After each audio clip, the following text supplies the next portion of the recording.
मुद्दा है देश के अंदर बेरोजगारी का, मुद्दा है महंगाई का, मुद्दा है भ्रष्टाचार का। और नरेंद्र मोदी और अमित शाह मुद्दा बना रहे थे बजरंग बली और बजरंग दल का। एक जाहिल को इस देश के अंधभक्तों ने हमारे देश की नाक कटवाने के लिए निरंतर प्रधानमंत्री की कुर्सी पर बिठा रहे। इस देश में एक और अफवाह फैलाई जा रही है कि भारतीय जनता पार्टी अपने आप से हारी है, जानबूझ के कांग्रेस को जिताया है। ये जानबूझ करके एक आभा मंडल खड़ा किया जा रहा है।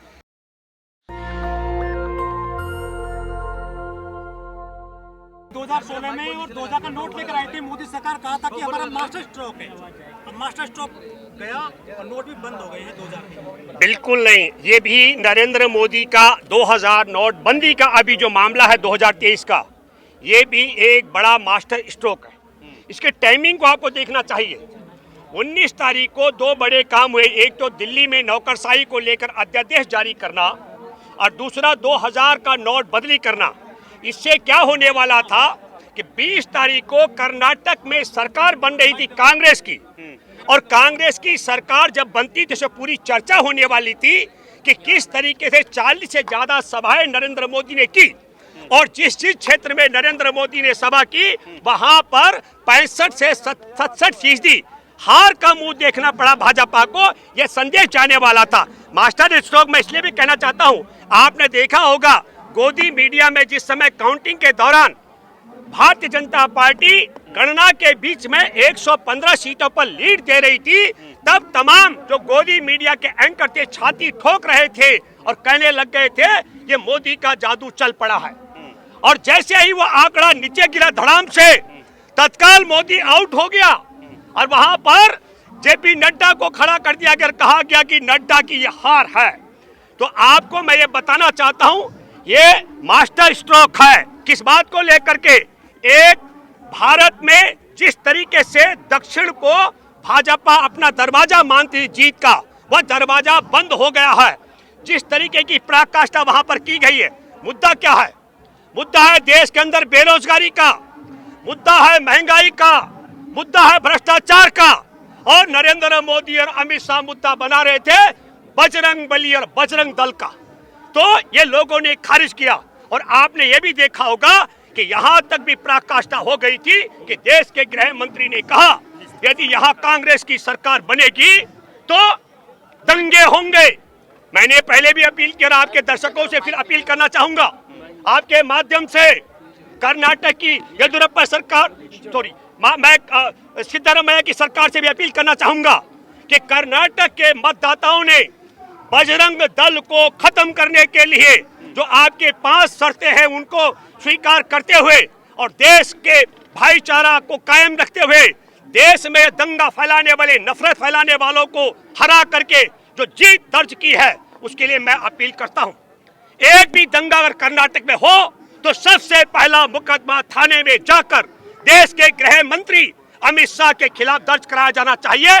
और कर्नाटक की सरकार का दायित्व बनता है, सिद्धरामैया सरकार की दायित्व बनता है कि एफआईआर दर्ज करने में कोई आनाकानी न की जाए। जिस तरीके से भाजपा के सांसद कुश्ती महासंघ के अध्यक्ष ने देश की ओलंपिक पदक विजेता बेटियों का यौन शोषण किया और उनके खिलाफ एफआईआर दर्ज कराने के लिए कनॉट प्लेस थाने में जब गई तो उसको आनाकानी कर दिया। अमित शाह नरेंद्र मोदी के इशारे पर पुलिस ने एफआईआर दर्ज नहीं की थी। सुप्रीम कोर्ट के आदेश के बाद उसके खिलाफ मुकदमा दर्ज हुआ। यह हालत कर्नाटक में नहीं होनी चाहिए, जहां जहां दंगा हो, और शुरुआत भी होनी चाहिए किसी राज्य से। लेकिन मैं आपको बताना चाहता हूं, जिसको देश और दुनिया का बड़ा गुरु बताया जा रहा है, वो इतना बड़ा गुरु घंटाल निकला। मैं अपने देश के प्रधानमंत्री नरेंद्र मोदी जी का जिक्र कर रहा हूं। हमारे लिए, देश के लिए, 140 करोड़ आबादी के लिए यह शर्म और अफसोस की बात है कि फरवरी 2022 में यूक्रेन और रूस का जब युद्ध शुरू हुआ था, तब आपने देखा होगा गोदी मीडिया में बैठे एंकर कह रहे थे और अंधभक्त कह रहे थे एकदम अभी पुतिन के साथ बात करेंगे नरेंद्र मोदी और वो युद्ध समाप्त हो जाएगा। आज G20 के जो राष्ट्रीय अध्यक्ष बैठे हुए जापान में, प्रधानमंत्री नरेंद्र मोदी जो 2022 फरवरी से, मैं बात कर रहा हूं 24 फरवरी से, यूक्रेन और रूस पर युद्ध बंद कराने की ताकत रखते थे, उनको यूक्रेन और रूस के युद्ध के विषय में जो कुछ बोलना था वह जापान में टेलीप्रॉम्प्टर नहीं था। तो हमारे देश का फर्जी डिग्रीधारी प्रधानमंत्री एक डायरी लेकर के पलट रहा था जाहिल की तरह, और एक भी ट्रांसलेटर नहीं था। दुनिया में इससे बड़ा अपमान कुछ हो नहीं सकता। अगर हमारा देश, मैं ये बात इसलिए भी कहना चाहता हूं, हमारे देश के अंदर तुलना होती है मनमोहन सिंह जी के साथ में फर्जी डिग्री वाले की। मैं आपके माध्यम से एक बात कहना चाहता हूं, मेरी छाती पर बोझ रहेगा जब तक मैं जिंदा रहूंगा। जिस समय गुजरात का मुख्यमंत्री की हैसियत से दिल्ली के जापानी पार्क में चुनाव की रैली को संबोधित करने के लिए नरेंद्र मोदी पहुंचे थे, नरेंद्र मोदी ने क्या शब्द कहे थे? मनमोहन सिंह जी इस समय ओबामा के यहाँ थे अमेरिका में, और ओबामा ने प्रोटोकॉल तोड़ा था प्रधानमंत्री मनमोहन सिंह जी को छोड़ने के लिए वहां तक गया जहां तक अमेरिका राष्ट्रपति नहीं जाता, क्योंकि उन्होंने कहा था ओबामा ने, मैं डॉक्टर मनमोहन सिंह का विद्यार्थी जीवन से सम्मान करता हूं। और वैसे सम्मान कर रहा था राष्ट्रपति अमेरिका का हमारे देश के मनमोहन सिंह जी का। तब भारत के एक जाहिल को इस देश के अंधभक्तों ने हमारे देश की नाक कटवाने के लिए निरंतर प्रधानमंत्री की कुर्सी बिठा रहे। आज वह काफी पलट रहा था यूक्रेन और रूस के लिए।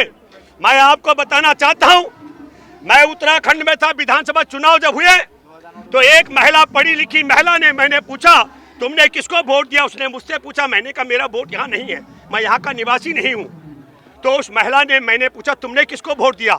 उसने जवाब दिया, मैंने नरेंद्र मोदी के पार्टी को वोट दिया। अरे क्यों दिया? क्योंकि वो यूक्रेन में फंसे हजारों बच्चों को लेकर भारत आया था। मैं आपके माध्यम से कहना चाहता हूँ, वो पीड़ित बच्चे लाठी, डंडे, जूते और ठोकर खा करके, भूखे प्यासे जान बचा करके यूक्रेन से बाहर निकले थे। तब वहां पर हवाई जहाज लगाया गया था। आपने देखा भी होगा हमारे देश में इनका नया गुलाम जब वहां गया था तो एक देश के राजनेता ने किस प्रकार की फटकार लगाई थी।